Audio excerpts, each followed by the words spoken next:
మాజీ ముఖ్యమంత్రి జగన్ కీలక అంశాలను వెల్లడించారు. తన తల్లి, ఇంకా సోదరి షర్మిలతో ఆస్తుల వివాదం పైన అనేక విషయాలు బయటపెట్టారు. షర్మిల అత్యాశతోనే సమస్యలు వస్తున్నాయని వివరించారు.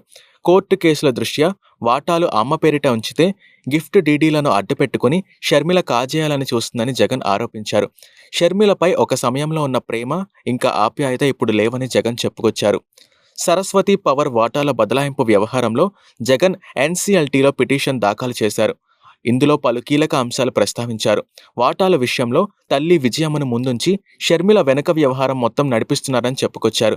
తల్లి విజయమ్మను ముందు పెట్టుకుని తన పంతం నెగ్గించుకోవడానికి చెల్లి షర్మిల అక్రమ చర్యలకు పాల్పడుతున్నారని ఆరోపించారు. వాటాల వివాదంలో తల్లి విజయమ్మ ఆవేదనను అర్థం చేసుకోవాలని జగన్ పేర్కొన్నారు.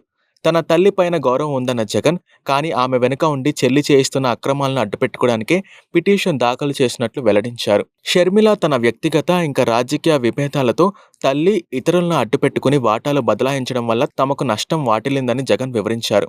హైకోర్టులో కేసు పెండింగ్లో ఉన్నందున చెల్లితో పరిస్థితులు చేయిదాటిపోకుండా తనతో పాటుగా భారతి, ఇంకా అమ్మ ద్వారా ప్రయత్నాలు చేస్తామని, కానీ అవి ఫలించలేదని చెప్పుకొచ్చారు. షర్మిల ఏ కంపెనీలోనూ పెట్టుబడి పెట్టలేదని, నిర్వహణలో భాగస్వామి కాలేదని వివరించారు.